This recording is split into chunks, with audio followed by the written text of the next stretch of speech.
Versão brasileira, Herbert Richards. Essa eu amo. Porra, tropa. Tava com a mulher me largou. Truco! Eu não aguento mais ficar nesse bar, mano. Todo dia eu tô bebendo aqui. É sábado, domingo, segunda, terça. Eu já tô mal virando essa pinga, mano. A pinga tá me virando também, mano. E essa aqui vai ser a última, porque ela me trocou por uma jota.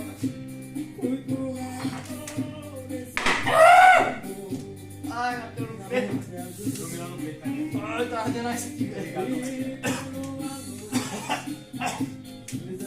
Ida, tá morrendo aqui, Ida? Vai lá, fica morrendo, viado! Chama a ambulância, chama a ambulância! Ambulância!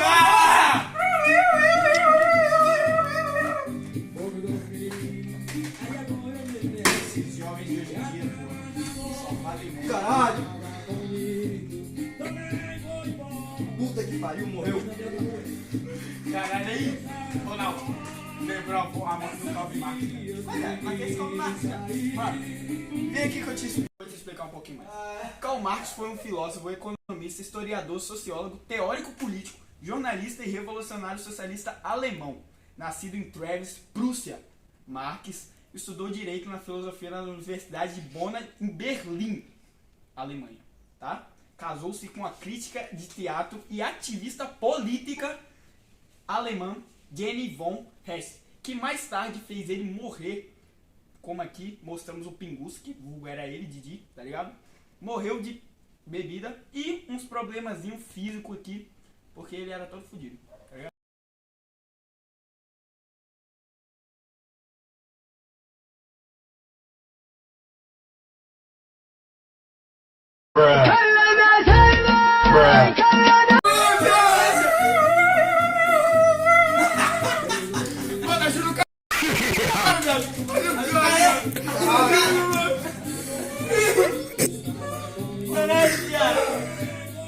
Caralho, cara. Você lembrou o Calvo Marx, mano. Vem falar que eu morri, filha da puta. Pô, mano, tava com a mulher lá, cara. A mulher me deixou. Pô, mano, tava com a mulher lá. A mulher me deixou.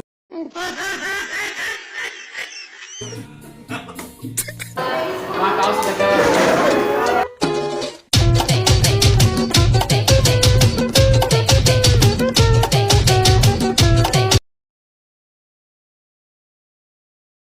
Karl Heinrich Marx, ou Carlinhos Marx, para os mais íntimos, era prussiano de nascimento. Marx é importante tanto para a filosofia quanto para a sociologia, por conta do materialismo histórico, claro, um método de análise da sociedade que resultou das várias influências desse pensador, a mais notável delas Hegel e sua dialética. Entretanto, ao contrário de Hegel, Marx afirma que são as condições materiais de existência que definem as relações sociais. Ou seja, não é a ideia ou a razão que constrói o mundo à sua volta, mas o contrário, a matéria que determina a ideia. Nas palavras de Marx, não é a consciência dos homens que determina seu ser, mas, pelo contrário, seu ser social é que determina sua consciência. Assim sendo, uma sociedade é a expressão de suas condições materiais. Marx chamou de infraestrutura a base material da sociedade, que age através do modo de produção, que é a maneira como as forças produtivas são articuladas pelas relações de produção. A infraestrutura expressa, então, todo um conjunto de leis, regras, valores e ideias, que servirão de suporte ideológico dessa base material. Essa é a superestrutura, o nível ideológico e político-jurídico da sociedade. Toda elite tentará justificar seu poder através de um conjunto de ideias. Produz, assim, representações da realidade que atendem aos seus interesses e lhes permitem continuar a exercer seu domínio sobre as demais classes sociais. Dessa forma, as ideologias da classe dominante tendem a se tornar a representação da realidade de todas as classes. É mais fácil trabalhadores acreditarem que o desemprego crescente é consequência de sua falta de qualificação e não na transformação na base material provocada por estratégias de maximização do lucro por parte da burguesia, por força da reprodução da ideologia. Para Marx, numa perspectiva histórica, todas as sociedades mantêm relações sociais de produção exploratórias, com uma elite detendo controle sobre a riqueza produzida pela classe oprimida. Nas relações sociais de produção do capitalismo, são observadas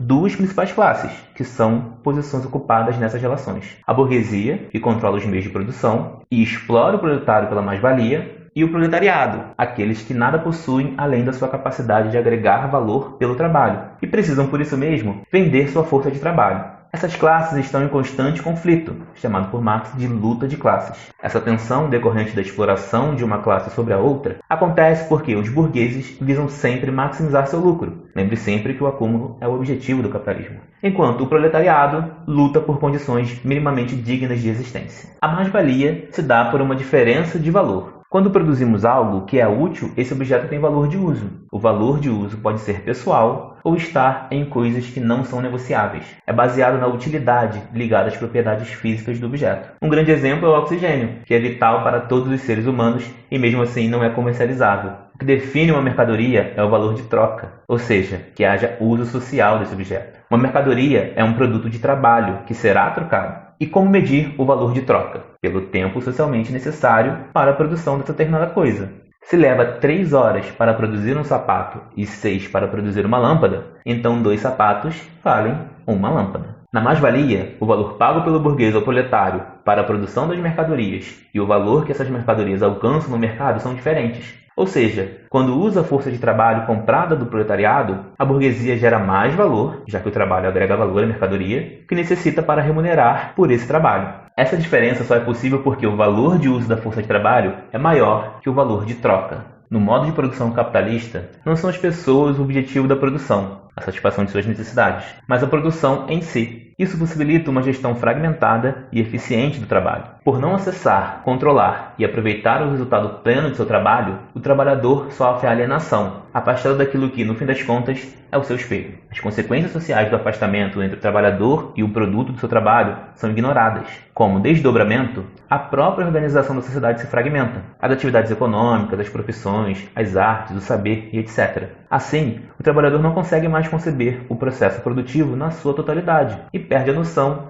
de como esse processo se dá e de sua posição nele, perdendo a noção das consequências jurídico-políticas e ideológicas desse processo também. O trabalhador é afastado também do consumo, não podendo desfrutar da riqueza que é consequência de sua atividade. O trabalho passa a se tornar não mais a realização do ser humano como ser humano, aquilo que o diferencia dos outros seres, mas uma atividade desprazerosa, tornando-se nada mais que uma mercadoria disponível para a compra do burguês e uma peça numa engrenagem que compõe as forças produtivas. O trabalhador sofre o processo de reificação, onde pessoas e relações passam a ser uma coisa. Nesse processo de coisificação, o trabalhador busca sua completude, que entende ocorrer quando adquire aquilo que lhe foi afastado. Já que não se sabe mais quem fez o objeto, passa a ser mais importante ter o objeto. Esse descontrole, por fim, permite que o objeto adquira características sobrenaturais. Claro que os objetos não têm tais características, mas a intensa mercantilização do sistema capitalista e o afastamento entre os homens e as coisas gera o fetiche, que faz com que as últimas ganhem vida. Ocorre quando as relações sociais e a própria vida material passam a acontecer através das coisas. As mercadorias passam a ser adoradas por características que não possuem, mas são atribuídas subjetivamente pelos seres humanos. A transformação de dado modo de produção só é possível através de uma praxis revolucionária. Acontece quando a classe oprimida toma consciência de sua condição, consciência de classe, percebendo as implicações políticas e econômicas da estrutura social. Essa tomada de consciência ocorre por um constante fazer pensar como uma atitude prático-crítica, em que as circunstâncias em que a vida acontece são tanto pensadas quanto construídas pelos homens. A praxis revolucionária não é uma atitude de materialismo extremo, nem de idealismo extremo. Afinal, para Marx, os homens fazem sua própria história, mas não a fazem como querem, não a fazem sob circunstâncias de sua escolha, e sim sobre aquelas com que se defrontam diretamente, legadas e transmitidas pelo passado. Apenas uma transformação na forma como o modo de produção se estabelece pode pôr fim aos problemas sociais gerados pelo capitalismo e expressar uma nova superestrutura. Não se trata de ignorar o desenvolvimento histórico. Afinal, para Marx, a história é um processo dialético. Confrontada pelas suas contradições, a sociedade capitalista passaria para um novo estágio, síntese dessa contradição. Um modo de produção comunista, onde todo trabalhador tem acesso aos meios necessários para a produção da vida material e que abolirá a superestrutura formada pelo capitalismo, possibilitando o exercício real das ideias de liberdade, igualdade política e jurídica defendidas pelo liberalismo.